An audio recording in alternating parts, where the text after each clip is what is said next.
Esta homilía llega a ustedes a través de Radio Claret América, el Instituto Bíblico Claretiano de las Américas y su estación hermana Bendita Eucaristía Radio en la ciudad de Fresno.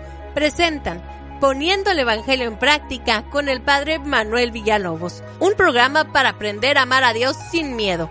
Iniciamos. Muy buenos días, buenas tardes, hermanos y hermanas que nos sintonizan a través de Radio Claret América y su estación hermana de Bendita Eucaristía Radio. Mi nombre es Manuel Villalobos Mendoza, soy misionero claretiano de la provincia de los Estados Unidos y Canadá, también encargado de la pastoral bíblica. Y como parte de la pastoral bíblica, nos complace en estar compartiendo con ustedes la palabra de Dios con la finalidad de que esta palabra de esperanza ayude a quitar miedos y nos enseñe a descubrir la presencia del Espíritu de Dios en estos momentos difíciles, en estos momentos de incertidumbre. Así que con estas palabras compartimos domingo a domingo la reflexión con la finalidad de que la gente abra su corazón a esta palabra y deje que esta palabra de Dios anide y dé fruto. Y esta palabra, este domingo, esta reflexión va a ser para el día 31 de mayo del 2020, fiesta en que la iglesia celebra la fiesta de Pentecostés, la fiesta del Espíritu de Dios que se hace otra vez presente. Así que ya lo saben, para el domingo 31 de mayo del 2020 y la fiesta es de Pentecostés. Antes de comenzar con esta reflexión, me gustaría hacer una oración. Espíritu de Dios, tú que siempre has acompañado a toda la humanidad y nos has acompañado por los diferentes momentos de nuestra vida, de nuestra historia. Tú que estabas presente en el momento de la creación, donde te cernías sobre todo lo creado, dando orden, dando vida, infundiendo aliento. Te pedimos que también a nosotros nos des aliento, nos des vida, nos des esperanza. Tú que acompañaste al pueblo de Israel al desierto, lo fuiste guiando, le fuiste mostrando a este Dios de misericordia, a este Dios compasivo. Te pedimos también que nos acompañes por los muchos desiertos de nuestra vida, por los desiertos donde hay muerte, donde hay dudas, donde hay inquietudes, donde hay preguntas, donde la presencia de Dios parece ser que desaparece. Tú que estuviste también sobre el vientre puro de nuestra madre, guiándola, acompañándola, te pedimos que vuelvas a posarte sobre todas las madres que viven con miedo de perder a sus hijos, sobre todo a las mujeres que están en los hospitales y que ahora también son víctimas del virus del COVID-19. Tú que acompañaste también a la comunidad reunida en aquel cenáculo, te pedimos que te manifiestes, que vuelvas a hacerte sentir tangible, visible, para que podamos proclamar que Jesús está vivo.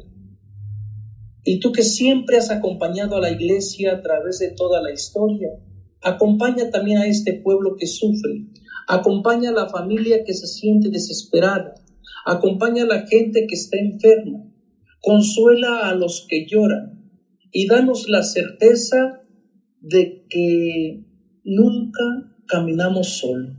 Todo esto te lo pedimos por Cristo nuestro Señor. Amén.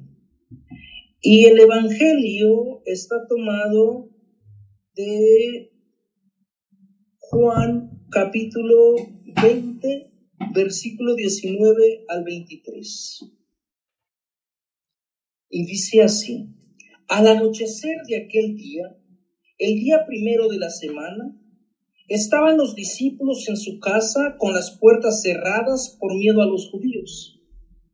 Y en esto entró Jesús, se puso en medio y les dijo: la paz sea con ustedes.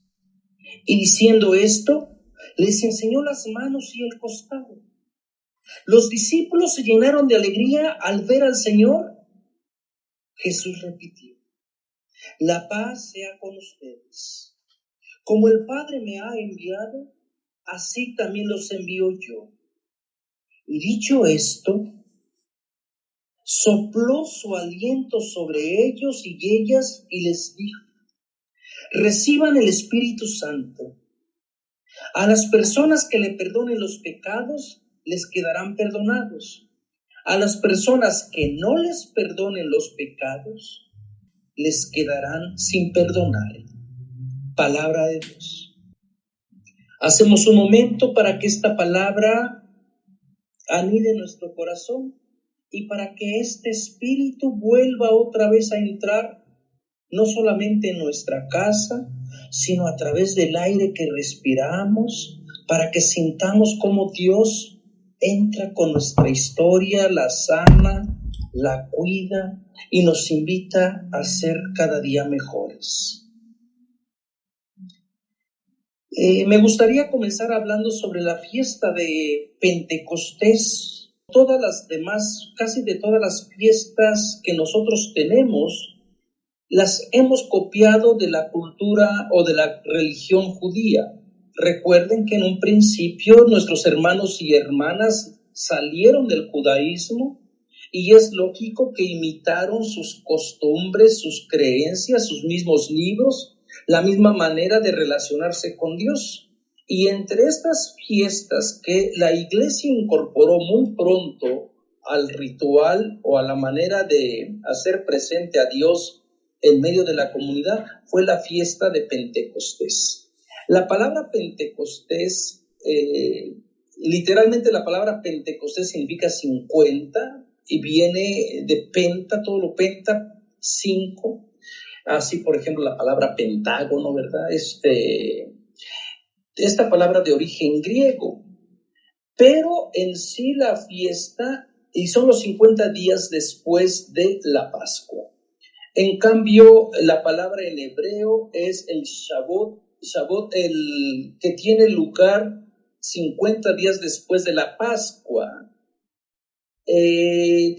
Así que nosotros también conservamos esta misma fiesta, esta misma solemnidad. Después de los 50 días de la Pascua, celebramos Pentecostés.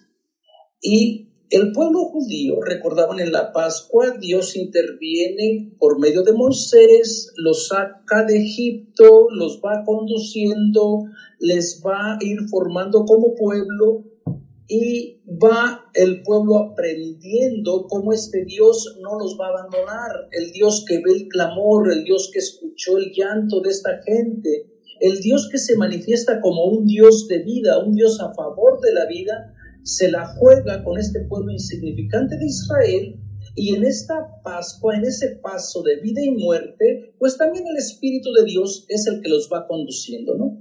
Después se nos narra todo este episodio del desierto, y en el desierto el pueblo aprende a ganar su propia identidad, el pueblo aprende también a descubrir.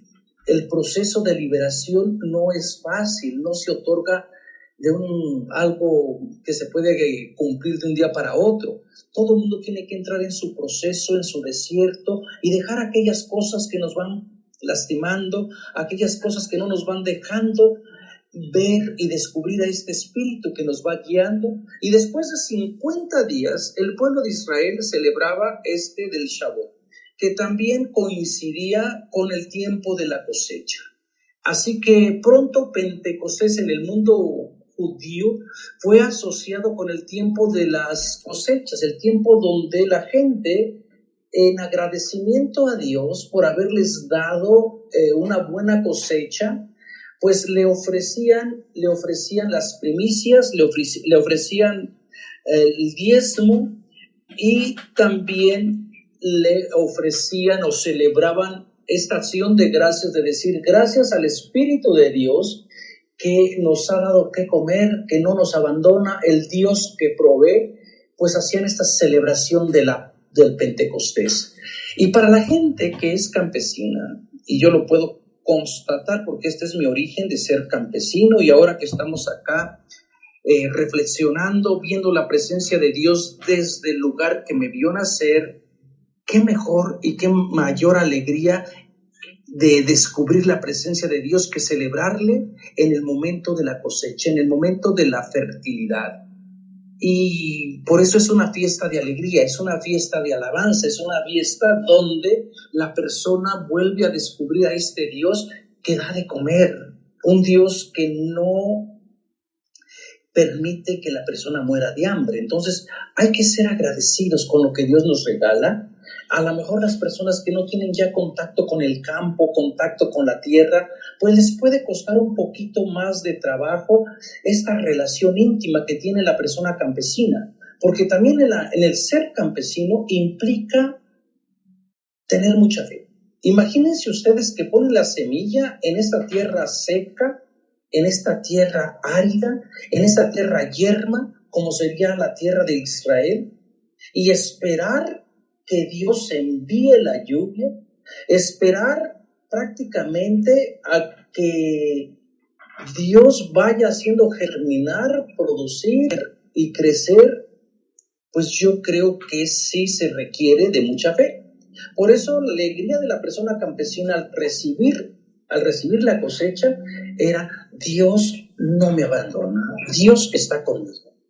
Así que, hermanos y hermanas, celebrar Pentecostés es celebrar la vida a la plenitud, no una vida que se pone en venta, no una vida que casi que no tenemos vida porque ahí la vamos pasando, sino volver otra vez a decir: Dios quiere una vida plena y esta vida plena la voy a vivir y la voy a ir conduciendo de acuerdo a lo que el Espíritu de Dios quiere. Esto es en cuestión de la fiesta. Después nosotros, la iglesia primitiva, tomó también esta celebración y de alguna manera la fue enriqueciendo.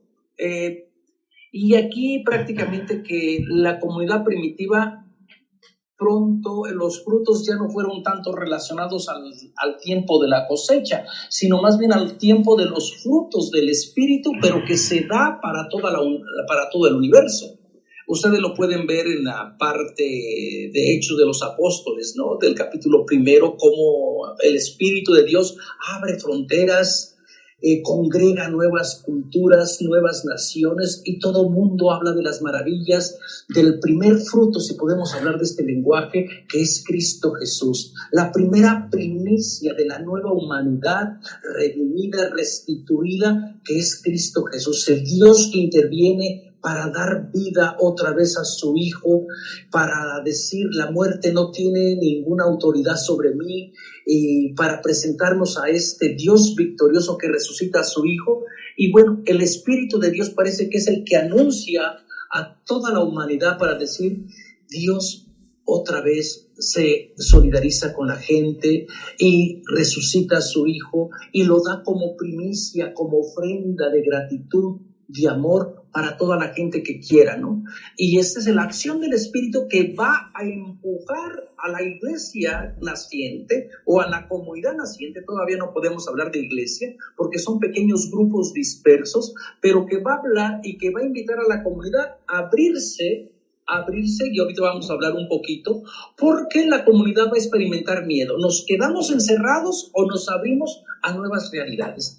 A lo mejor algunos y algunas se van a quedar desilusionadas porque no vamos a hacer tanto énfasis en el Pentecostés tipo Hollywood, del Pentecostés que viene, que se anuncia con grandes signos, con grandes prodigios, de gente que se desmaya, de gente que entra en trance, de gente que entra en la glosolalia, en el hablar otras lenguas que la gente dice.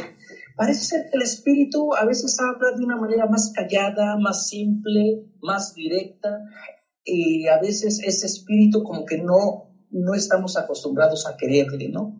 Entonces, y para eso, para esta fiesta nos va a ayudar el Evangelio de Juan, un evangelio bastante rico, pero que narra la experiencia del Pentecostés de otro punto de vista, no tan maravillosamente artístico como lo desarrolló Lucas en los Hechos de los Apóstoles. Y yo creo que esa es la peculiaridad de cada evangelio, que cada comunidad habla de su propia experiencia y se imaginan al Espíritu de Dios con nuevos matices, ¿verdad? Y fíjense, luego comienza el evangelio, al anochecer de aquel día. Estamos en el primer día de la semana. Todavía Jesús ha resucitado. Anteriormente en el capítulo 20, verso 1, se nos hablaba de María Magdalena que va al sepulcro, no encuentra a Jesús, se regresa. Hay un intervalo en el pasaje donde Pedro y el discípulo amado van corriendo a la tumba. Lástima que no tenemos tiempo para saborear esos detalles de este Evangelio de Juan, que es único, que nos regala muchos detalles de la experiencia profunda del Espíritu de Dios resucitado.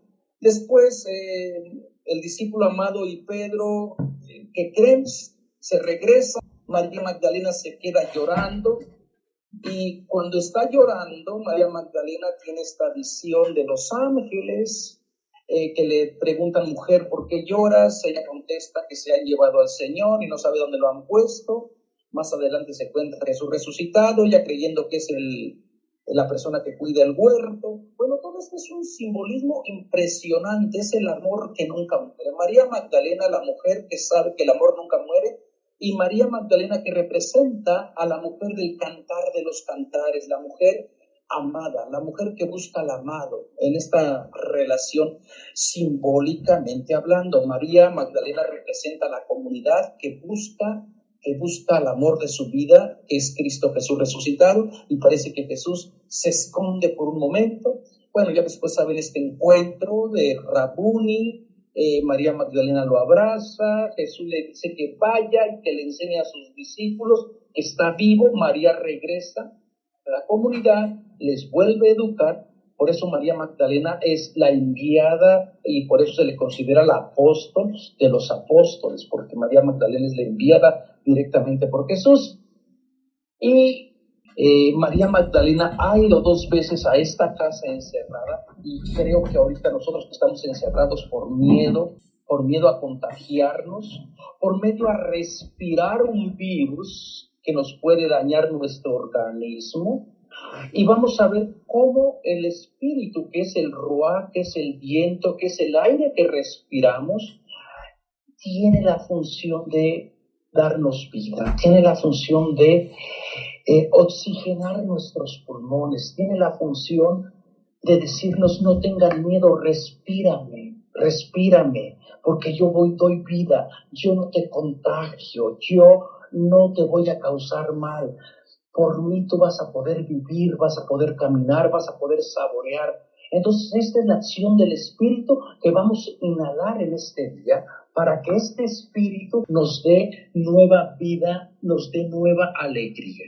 Entonces, la comunidad está cerrada, y uno se puede preguntar: ¿esta comunidad le está costando mucho trabajo creer en el Espíritu de Dios y de Jesús resucitado? Damos por entender, si tomamos el texto literalmente, que cuando regresó Pedro y el discípulo amado a la casa, es de suponer que contaron la experiencia de que la tumba estaba vacía, de que Dios intervino dentro de la historia y de que el Espíritu de Dios está recreando todo otra vez. Sin embargo, parece ser que la comunidad permaneció en miedo. Hermanos y hermanas, cuando uno vive en miedo, no puede ver, ni puede sentir, ni puede experimentar cómo es que Dios está trabajando, cómo es que Dios a veces actúa aún contra toda esperanza.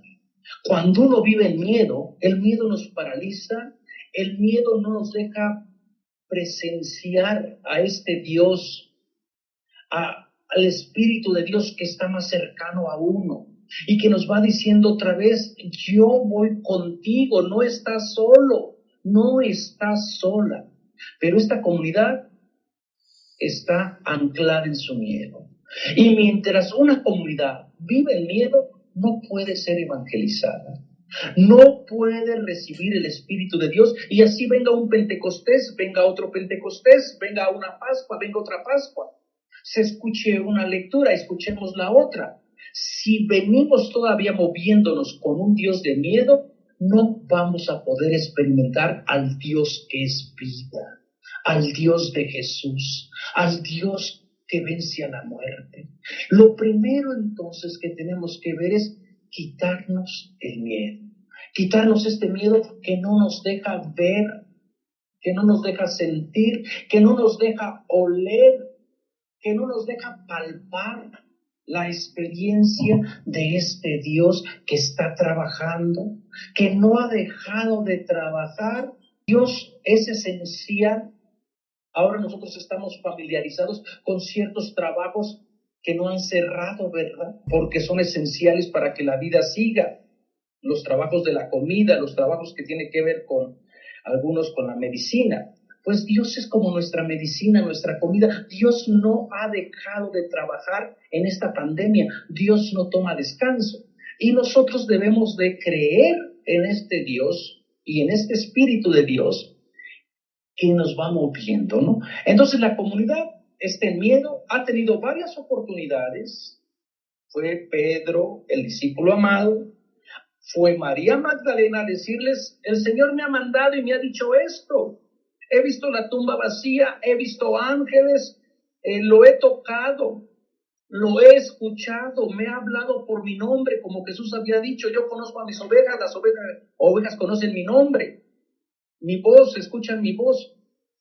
Pero no importa cuánta tangible sea la experiencia de Dios y de Jesús resucitado, mientras se vive el miedo, no hay poder humano que entre.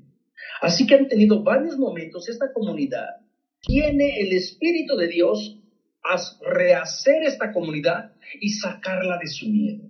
Dios va creando por medio del Espíritu, por medio de su palabra, por medio de su aliento, y va recreando, va poniendo orden, va separando. Entonces el primer día hace mención al primer día de la creación, pero esta creación ya es diferente, porque estamos en la nueva creación de esta nueva comunidad que nace ahora a través de la muerte y la resurrección de Cristo Jesús.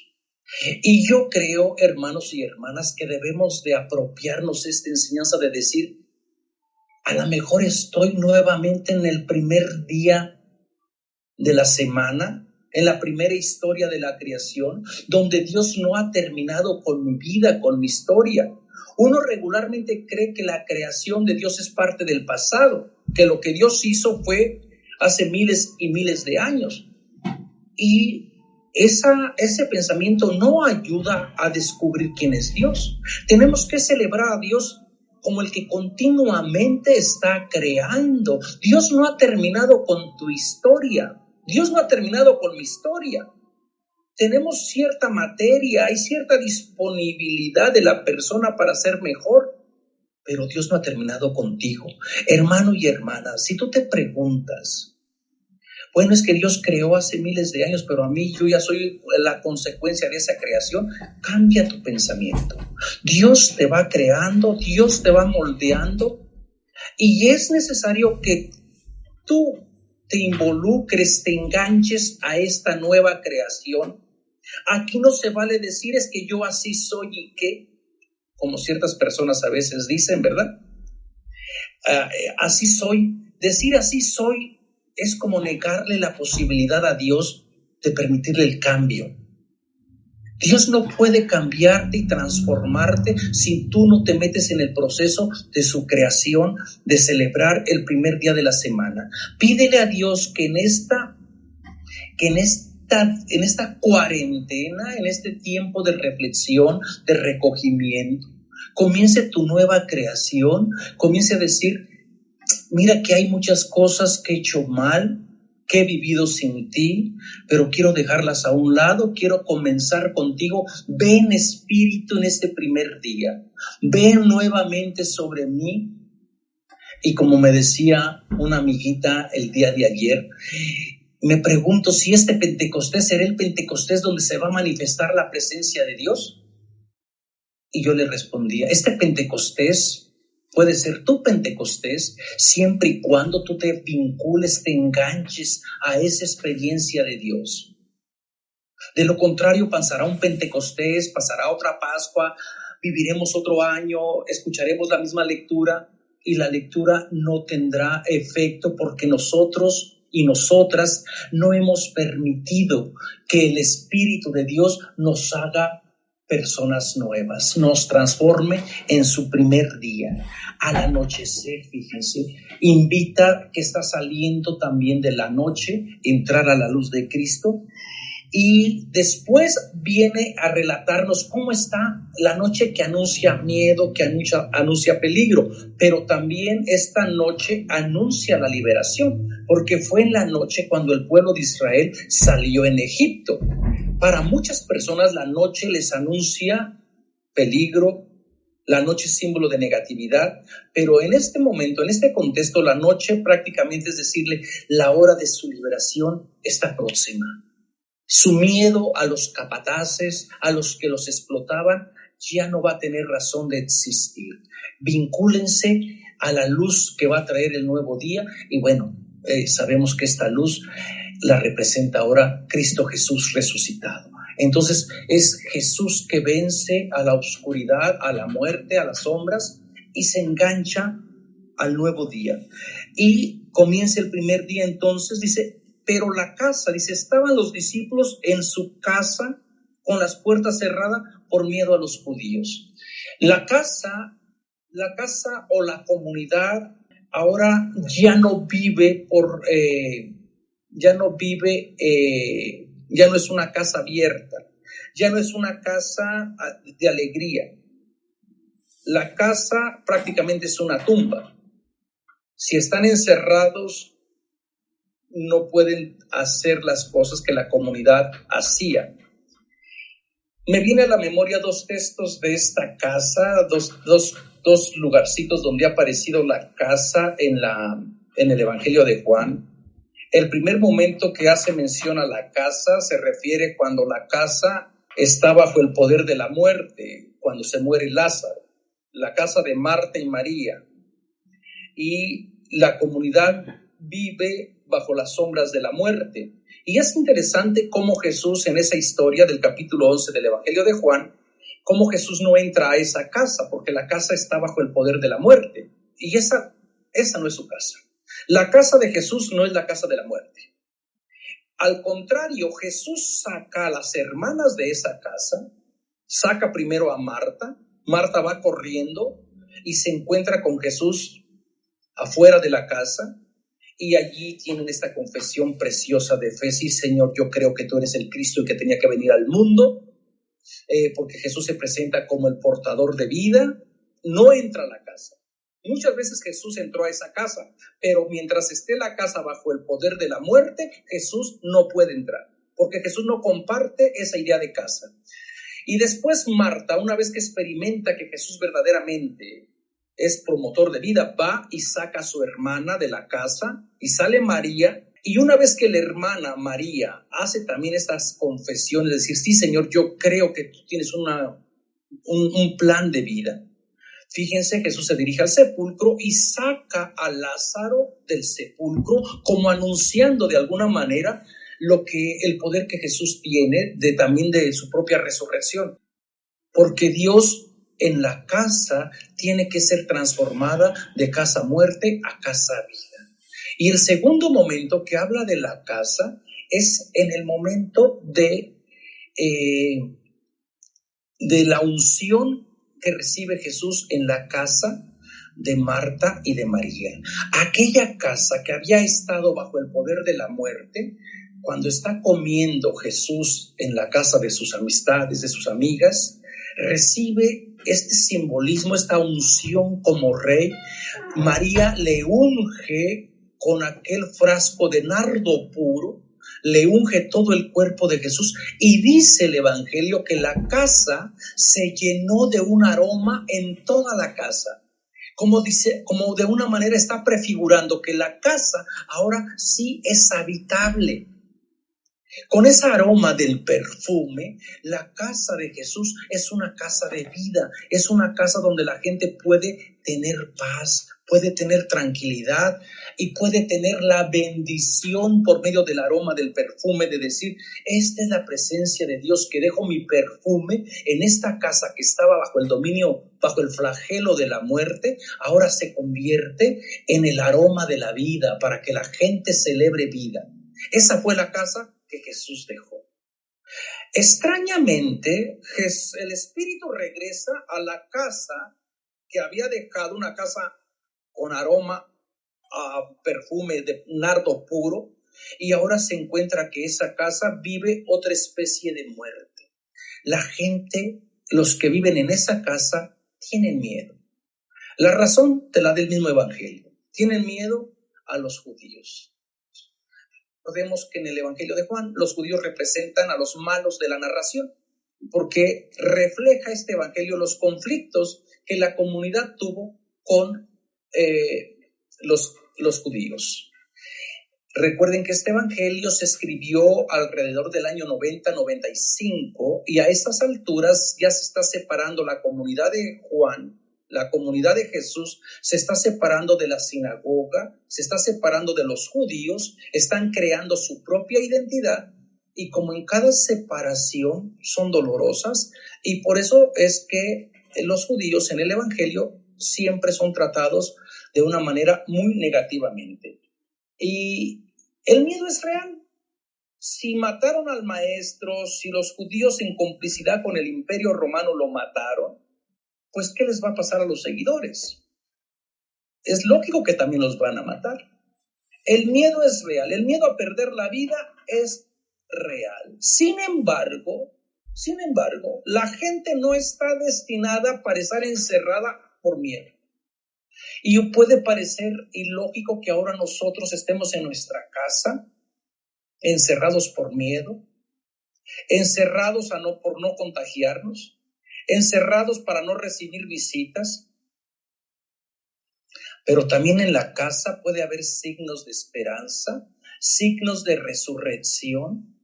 A lo mejor, después de tanto tiempo, estos meses que hemos estado encerrados en la casa han servido para entrar en relación, en intimidad con el hermano, con la hermana, para comer juntos. Han servido para jugar, para hablar, para conversar. A lo mejor este tiempo de estar encerrados nos ha hecho verdaderamente libres para pensar, libres para ser creativos, libres para decir, las cuatro paredes no van a limitar la presencia del Espíritu de Dios que viene otra vez a iluminarme, a llenar mi casa de vida. Y yo creo que esto es el Pentecostés que debemos de estar celebrando, cuando el Espíritu otra vez se haga presente en mi casa y vuelva a hacer que esta casa surja el aroma del perfume que se verá reflejado en reconciliación, en perdón, en amor, en tratarnos mejor, en ser más vulnerables, en ser más hospitalarios, en ser más generosos, en ser más humildes, en saber compartir, en el estar cuidándonos mutuamente, el darle gracias a Dios de que hay muchas cosas que no necesitamos. Y yo creo que estos son los frutos de la casa, que a lo mejor estamos limitados físicamente, pero espiritualmente somos más libres para decir, me desprendo de estas cosas que tenía ahí almacenadas y no las necesito. Me desprendo de estos sentimientos que vengo cargando. Nos damos cuenta que la otra persona a lo mejor no es tan mala como nosotros creíamos. Nos damos cuenta que ahora al convivir con el esposo, con la esposa, con el papá, con la mamá, con el hermano, con la hermana, puede verdaderamente la casa ser hogar, porque muchas veces nuestra casa parece hotel, donde la gente viene, se queda, sale, al otro día viene, hace lo mismo, pero no hay relación, nadie habla, todo el mundo está desconectado de cada persona y se conectan solamente al internet, a juegos los niños, pero no hay relación, no hay intimidad. Yo estoy en una situación bastante afortunado, por así decirlo, por convivir con mi familia, con mi madre anciana de 92 años, con mis hermanas, y también esto crea a veces conflictos, crea también momentos difíciles, porque no es fácil formar un hogar, no es fácil formar relaciones sanas. Pero yo creo que esta es la acción del Espíritu de Dios, de decir, este Espíritu está creando, está haciendo un hogar. Y aunque no pueda salir, también me ha ayudado la oportunidad de decir, vamos a valorar realmente lo que importa, vamos a mostrarnos lo que nos queremos y también a nombrar aquello que nos lastima, ¿verdad? Y esto es fruto de este espíritu. Y entonces esta comunidad está encerrada porque tiene miedo. A la mejor, hermano y hermana, tú también estás encerrado, no en tu casa, puedes estar encerrado en tu corazón, de creer de que Dios no tiene nada que decirte a ti, o de pensar de que el Espíritu de Dios simplemente es un cuentito, o simplemente es algo lejano. Ábrele el corazón a Dios y vas a ver cómo este Dios te va a ir transformando poco a poco, te va a ir reacomodando, te va a ir reorientando y te va a ir prácticamente guiando para que lo vayas buscando. Pero si permanecemos con un corazón cerrado y vivimos en miedo, el miedo nos va a paralizar. Y la otra escena, después de este evangelio viene la escena de Tomás. Aquí cortaron este evangelio abruptamente. Viene la escena de Tomás, de que no está Tomás en medio de ellos. Tomás, que significa el mellizo, y es el representante de toda la gente que tiene miedo. Dicen los psicólogos, hermanos y hermanas, que cuando uno nace, también nace su miedo. Llevamos un gemelo que se llama miedo. Y el gemelo miedo, mi gemelo miedo y yo vamos creciendo juntos, vamos viviendo juntos. Pero llega un momento en que yo tengo que aniquilar a mi gemelo, al miedo, porque si dejo que el miedo desproporcionadamente crezca, entonces ese miedo me va a paralizar y me va a matar. Muchos hermanos y hermanas, muchas personas no han sido capaces de matar su miedo, de vencer su miedo, de nombrar su miedo, de decirle, yo tengo miedo a esto, lo saco de mi vida. Y especialmente al miedo de mi infancia, porque a lo mejor fue una infancia de dolor, fue una infancia de abandono, fue una infancia donde no me hicieron sentir querido, querida. Y esos recuerdos, esos fantasmas, esos demonios no dejan que yo me libere, no dejan que en mí se manifieste este espíritu que tiene una propuesta de vida. Así que, hermanos y hermanas, sea cual sea tu historia o tu situación que te cause miedo, tienes que aniquilarle y decir, miedo, tú no puedes vivir en mí, no podemos convivir. A veces la gente casi que se duerme con el enemigo, ¿verdad? Y también en las relaciones de pareja. No pueden vivir en miedo, porque allí no hay amor. No pueden vivir en situaciones donde la gente se deshumanice, donde la gente no se le trate como persona, porque de lo contrario ese miedo los va a paralizar. Y ahora que toda la comunidad viva con miedo a la pandemia, no podemos dejar que la pandemia gane. Es cierto, es real. Muchas personas mejor quieren informar falsamente, muchas personas mejor quieren quitar este miedo de una manera negándolo, pero por ahí no va la cosa, porque el virus es real, la pandemia es real. Lo que no puede ser real es decir, me voy a dar por vencido antes de que termine la pandemia. Si tú vives en miedo de tal manera que ya vives en una paranoia de que te vas a contaminar, de que no puedes hacer tu vida creativamente, entonces el miedo, el virus ganó. Pero si estamos aquí tratando de llevar esta palabra de aliento, tratando de hacer nuestro ministerio por los medios de la tecnología, es con la finalidad de decir, la pandemia no va a poder parar la creatividad de este Espíritu de Dios que nos empuja a repensar nuevas maneras de evangelización, que nos invita a llevar este mensaje de una manera más creativa. Así que, hermano y hermana, si tú vives en miedo, no importa qué tipo de miedo, si es de tu infancia, si es de tu pareja, o si tú eres tu propio enemigo o enemiga, aniquila ese miedo. Y fíjate, una vez que aniquilas ese miedo, bueno, primero antes de que Jesús hable, dice que Jesús entró. Jesús entra. Y uno se puede preguntar, ¿cómo es que entra en una casa que está cerrada? Ese es el Espíritu de Dios que entra sin ser invitado, sin ser llamado. Y es justamente las buenas noticias que tenemos que celebrar. Porque a veces la gente piensa que solamente Dios va con la gente que lo invoca, con la gente que reza, con la gente que dice, sí, Señor, yo creo que tú eres el Cristo. Sí, Señor, yo creo que tu Espíritu está aquí. Pero tenemos que celebrar al Espíritu de Dios que entra sin ser invitado, sin ser llamado, sin ser convocado. Porque es el Dios que toma la iniciativa de entrar en relación con una comunidad que tiene miedo. Y mientras exista una comunidad que tiene miedo, que esté sufriendo, tengan la certeza, hermanos y hermanas, de que Dios va a entrar en tu casa. Si tú estás en miedo a la pandemia, si tienes miedo a contagiarte, Dios está contigo, Dios entra contigo. No tienes que ir a buscarlo al templo en este momento. No tienes que ir a buscarlo en los sacramentos como tú lo hacías en este momento. Dios viene a ti. Dios se hace presente de otra manera distinta. Dios no está sujeto al templo, ni a la iglesia, ni a la sinagoga, ni a la mezquita. Dios no está limitado solamente a la Biblia.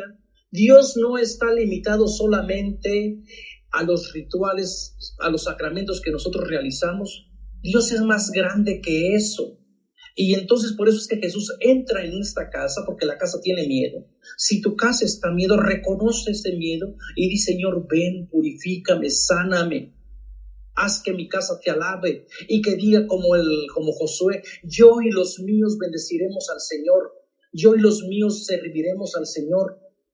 El Espíritu de Dios puede hacer esto, hermano y hermana. Jesús se hace presente. Aunque no lo invoques, aunque no lo llames, aunque tú pienses que no eres bueno o buena, aunque la gente te diga es que ahora sí tienes necesidad de Dios y lo andas buscando, como antes no. Dios tiene un tiempo y este es tu tiempo. No te lamentes por lo que no hiciste. Vive el primer día de tu creación y este es tu primer encuentro. Si este es tu primer encuentro, celébralo. Dios se hace presente y se pone en medio de ellos. En medio de ellos es para la centralidad que debe de tener, la importancia de decir yo tengo que darle a toda esta gente que está en la casa, que vive prácticamente sin esperanza, volverles a reorientar y decir, aquí estoy, véanme, tóquenme. Más adelante sí van a tratar de hacerlo, la figura de Tomás. Entonces, el presentarse en medio de ellos es el buen pastor. No abandona la comunidad. Esta comunidad que tiene miedo, de pronto experimenta a Jesús resucitado. Y luego, después que se llenaron de alegría, dice, les mostró las manos y el costado. ¿Por qué adelanta esta información de mostrarles las manos y el costado? Porque posiblemente hay gente que al igual que Tomás, que dice, si no veo su costado, si no toco sus manos, su costado, no creeré. Entonces, y también de otra forma, el hecho de que Jesús muestre sus manos que habían sido violentadas, sus manos que habían sido atadas, sus manos que habían sido desfiguradas, crucificadas, y su costado, su cuerpo, que había sido violentado, también herido, es para demostrar que el conocimiento ahora que se tenga de Jesús tiene que pasar por la cruz, tiene que pasar por las manos del dolor, por el costado del sufrimiento. No se puede tener acceso al Espíritu de Dios que da vida si no es a través del dolor y del sufrimiento. Habrá gente que le cueste trabajo creer que en el sufrimiento también está Dios, que en el dolor también está Dios. Pero esas son las marcas que Jesús nos ha dejado. ¿Quieres encontrar a Jesús resucitado? Toca sus manos violentadas, agujeradas, crucificadas. Toca su costado abierto. Toca el cuerpo prácticamente violentado. Y yo creo yo creo y tengo la firme certeza que todos y todas en estos momentos hemos experimentado el dolor, la impotencia de ver que este virus no termina, de ver que esta pandemia va para largo, de escuchar de seres queridos que se han contagiado, de tener que llorar en silencio vidas que se han perdido, que no pudimos ni siquiera asistir a sus funerales. Y nosotros nos podemos preguntar, ¿y en todo esto dónde está Dios? Y en el dolor Dios también está.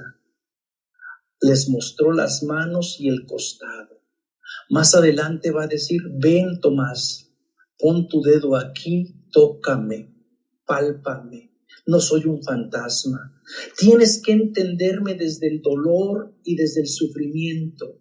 Entender a Dios desde el dolor y del sufrimiento no es fácil, pero esto, vuelvo y repito, son las señales del resucitado. Son las marcas de que Dios no nos abandona.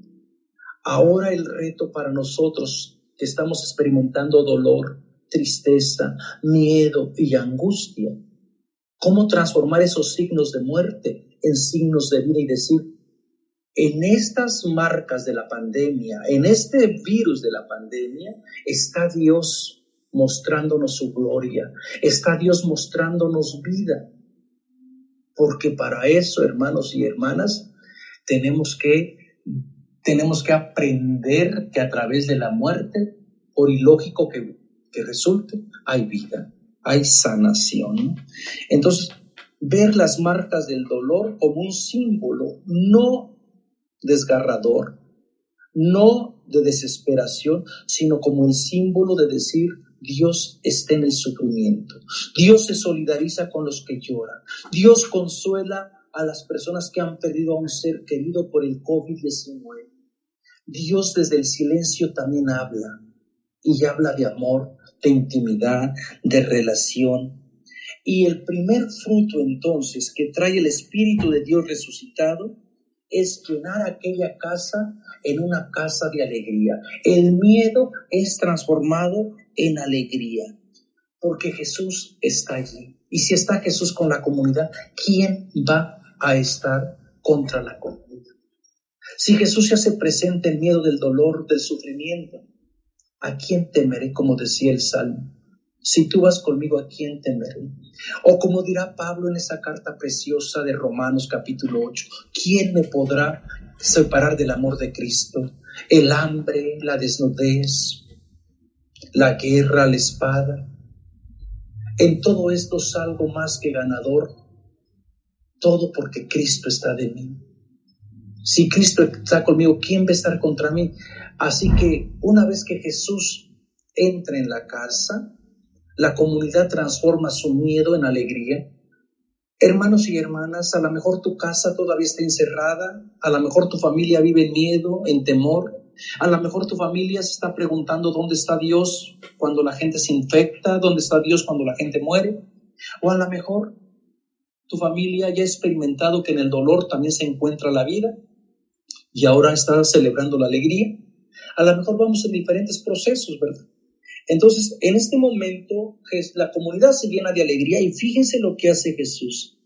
Se pone y les dice, la paz sea con ustedes. 2 veces Jesús da la paz. Al momento que Jesús se presenta, luego cuando se deja ver, ¿por qué tanta insistencia en la paz? Recuerden que la paz era el eslogan del Imperio Romano. Ellos creían que habían instituido la paz del mundo. Ellos eran los promotores de la paz. Pero parece ser que la paz del Imperio Romano es diferente a la paz que Jesús otorga. Porque la paz del imperio se impuso por medio de la espada, por medio de la conquista, por medio del saqueo. Por eso se llamaba la paz también del cementerio. Incluso los mismos críticos, los mismos escritores romanos del siglo I van a criticar al imperio romano por sus deseos de querer poseer, de querer controlar, de querer manipular. Y van a decir, ellos dicen que trajeron la paz, pero lo que trajeron fue la muerte. Y claro, en el cementerio todo vive en paz, pero todos están muertos. Y el Evangelio de Juan parece que va a enfrentar esta dinámica con la paz del imperio. Incluso el Evangelio dice, yo no les doy la paz como les da el mundo. Mi paz no es como la que propone Roma. El mundo referido a Roma. El mundo para el Evangelio de Juan es Roma. Por eso también en aquella oración, Señor, no te pido que lo saques del mundo, no te pido que lo saques de la realidad del imperio, sino que no se asimilen al imperio, que no se asimilen, sino que los perseveres del mal. Porque el mundo para Juan está perdido. ¿Por qué? El mundo de Roma va a ir a la perdición porque mata, aniquila, conquista, desaloja. Entonces, la paz que da el imperio es una paz que nada tiene que ver con la paz que Jesús ofrece. La paz de Jesús refleja más la tradición judía del shalom. El shalom, que era la expresión no solamente de paz, sino también de bienestar. Cuando una persona tiene paz, tiene condiciones de vida. Así era como lo entendía el pueblo judío. El shalom es, tien paz, estás en tu tierra, que tu vid dé fruto abundante, que goces de tu vida, de tus hijos. Entonces, con el shalom, con la paz que Jesús ofrece, posibilidades de vida. La gente no puede tener paz mientras esté encerrada. La gente no puede tener paz mientras no tenga trabajo. La gente no puede tener paz mientras esté en el destierro. La gente no puede tener paz mientras vive esclavizada. Y yo creo que tenemos que recuperar otra vez este sentido de paz que tanto se ha abaratado también. Aparece en la liturgia, incluso cada domingo, ¿verdad? La paz sea con ustedes. El sentido de que tengas posibilidades de vida, que tengas posibilidades de tener una vida digna. ¿Y quién puede tener paz mientras no tiene trabajo, mientras no tiene seguro médico, mientras estamos viviendo con el miedo a ser contaminados, a ser contagiados? De que si Dios, no sabemos si existan en el hospital alguna cama vacía para ser tratados por el COVID-19. Todas estas cosas nos pueden robar la paz. Y por eso necesitamos que Jesús venga, que el Espíritu de Dios venga y que nos ofrezca nuevamente su paz. Que nos vuelva a tranquilizar, que nos vuelva otra vez a decir, yo estoy contigo, yo tengo en control la historia. La muerte no ha tenido dominio sobre mí y te ofrezco esta paz, pero hay que creerla, hay que desearla. Y luego de mostrar esta paz con su propuesta de vida, de dar vida, fíjense, paz a ustedes. Como el Padre me ha enviado, así también les envío yo. Entonces, la función de Dios, también Jesús va a revelar la función de Dios Padre, de un Dios que quiere lo mejor por sus hijos y por sus hijas, ¿no? Y luego, ¿qué hizo? Dicho esto, exhaló, les sopló su aliento sobre aquella comunidad y les dijo, reciban el Espíritu Santo.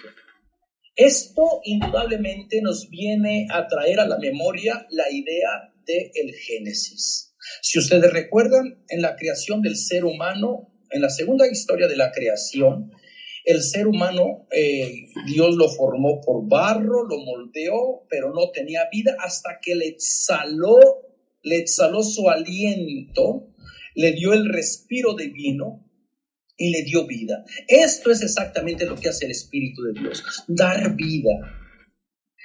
Ahora, lamentablemente, el respirar o el exhalar otro aire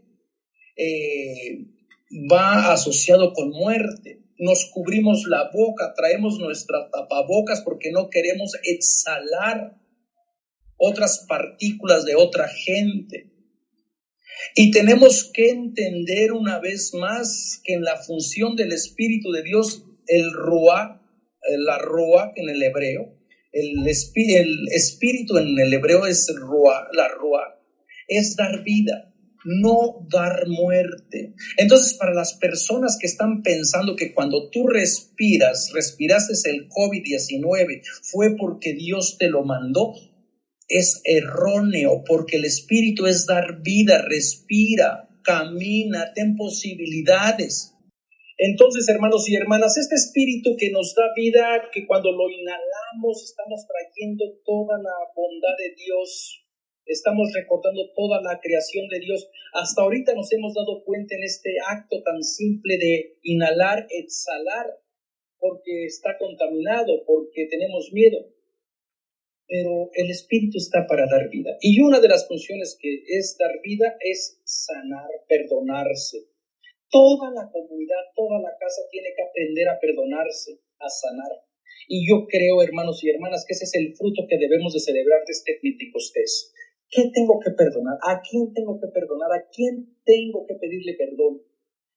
Y entonces nuestra casa será una casa que viva de acuerdo al Espíritu de Dios. Hermanos y hermanas, espero que estas palabras les alienten a celebrar a este Espíritu que se nos regala en el aliento, en su creación, que está con nosotros, que nos va acompañando. No olviden que esta homilía ha llegado a ustedes a través de la Pastoral Bíblica Claretiana y de Radio Clareda América. Si ustedes quieren saber más de la Biblia, visiten www.ibicla.org.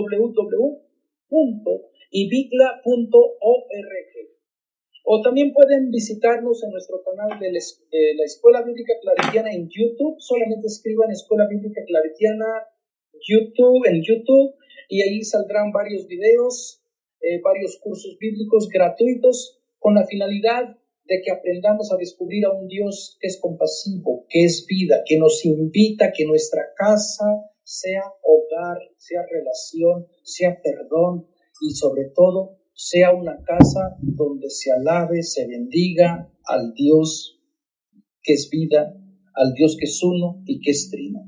Nos vemos la próxima semana y que Dios les bendiga y Dios les cuide. Los invitamos a escuchar más programas de crecimiento espiritual y emocional en radioclaretaamerica.com y a seguir en YouTube a la Escuela Bíblica Claretiana de las Américas. Visite ibicla.org.